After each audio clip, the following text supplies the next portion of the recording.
República de Cuba, 26 de enero de 2026. Hoy sobre la mesa el nuevo Decreto Ley 115 de Educación Financiera. Vamos a analizar sus objetivos, el monumental tinglado organizativo que montan para implementarlo, Sí. los principios que en teoría guiarán la enseñanza y, sobre todo, qué narices le van a enseñar al ciudadano de a pie y a las empresas. Bien, vamos a meternos en faena. Se publica un decreto ley para crear una Estrategia Nacional de Educación Financiera. El objetivo, suena de cajón, que la gente y las empresas sepan gestionar mejor su dinero. Claro. Pero ojo a la terminología que es clave. Hablan de tomar decisiones conscientes e informadas y aquí viene lo bueno, propiciar la resiliencia financiera. Esta palabra, resiliencia, no es casual, ¿eh? ¿Qué significa ser resiliente financieramente en un contexto como el cubano? No es lo mismo que en Madrid o en Berlín. Tal de todo el documento.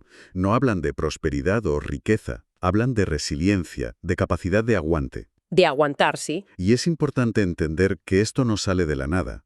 El texto lo ancla en dos puntos legales previos. Por un lado, la Constitución de 2019, que reconoce el derecho a la información. Ajá. Y por otro, un decreto de 2018 que ya le daba al Banco Central de Cuba la misión de promover la inclusión y educación financiera.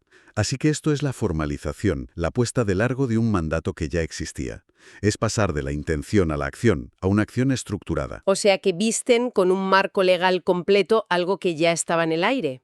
Y dejan claro que esto no es para 4 economistas en un despacho, ¿no? Para nada. El texto insiste en que va dirigido a personas naturales y jurídicas, identificando grupos según sus necesidades. Suena muy universal, muy ambicioso. La pregunta del millón desde el principio es, ¿se puede diseñar una cultura financiera desde un decreto? Porque esto es lo que intentan, una especie de ingeniería social financiera.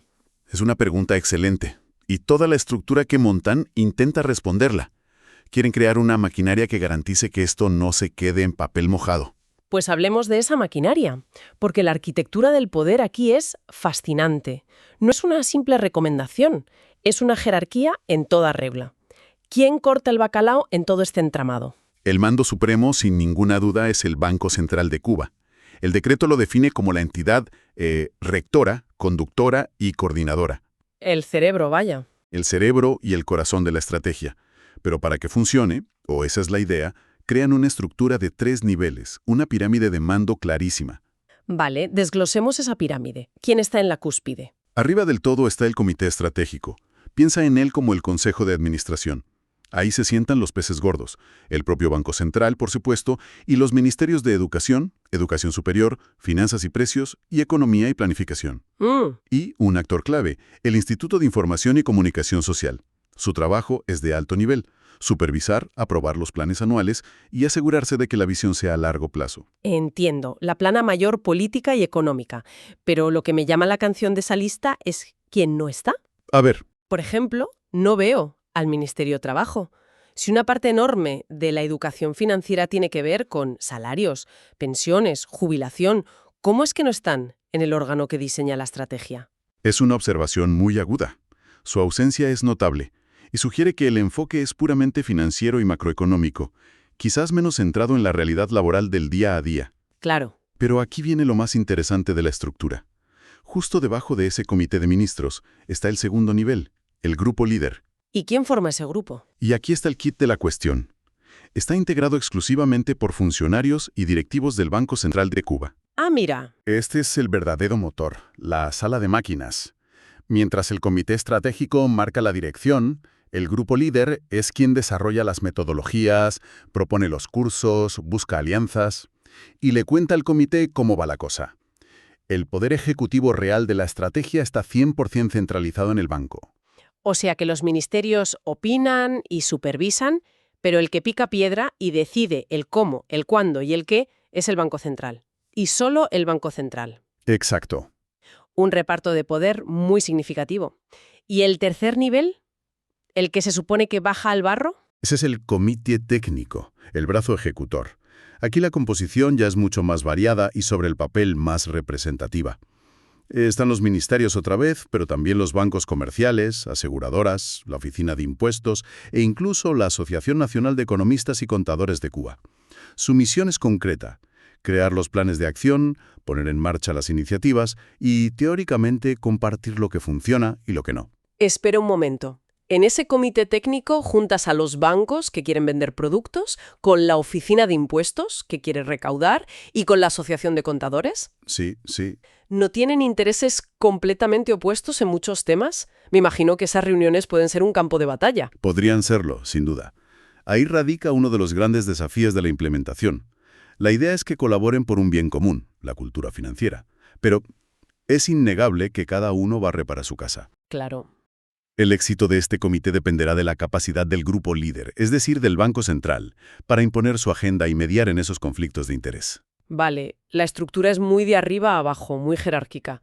Pero la filosofía que venden, los principios, suenan casi, no sé, idealistas. Sí, Hablan de una ética que debe guiar todo el proceso. sí, y son 7 principios que vale la pena analizar. No son un mero adorno. Por ejemplo, el principio del progreso dice que esto no es un cursillo de un fin de semana. No. Es un proceso continuo, para toda la vida, que se tiene que adaptar a cómo cambian los mercados. Es una declaración de intenciones muy potente. A mí el que me ha llamado la atención es el principio de accesibilidad. Cito textualmente, las acciones deben ser sencillas, atractivas, con un lenguaje de fácil comprensión. Ajá. Y muy importante, sin excluir o estigmatizar. Esto parece un intento genuino de llegar al guajiro de Pinar del Río y al catedrático de La Habana por igual. El reto es cómo pasar de esa declaración a la realidad. Y ese principio se conecta directamente con el principio de imparcialidad. Este es para mí el más conflictivo y el más crucial. A ver, Exige que la información que se dé incluya siempre los beneficios, pero también los riesgos y las desventajas de cualquier decisión financiera. No se trata de venderle a la gente un crédito o un fondo de pensiones. Se trata de darles las herramientas para que decidan ellos. ahí es donde veo la gran contradicción. El principio de imparcialidad es impecable, pero ¿cómo garantizas que un formador, que es empleado de un banco estatal, explique con total objetividad los riesgos de un préstamo que ofrece su propia institución? Es que, Hay un conflicto de interés inherente, de libro. totalmente, la ley intenta blindarse contra esto. Los lineamientos son muy claros. Las iniciativas educativas no pueden tener carácter publicitario. Ya.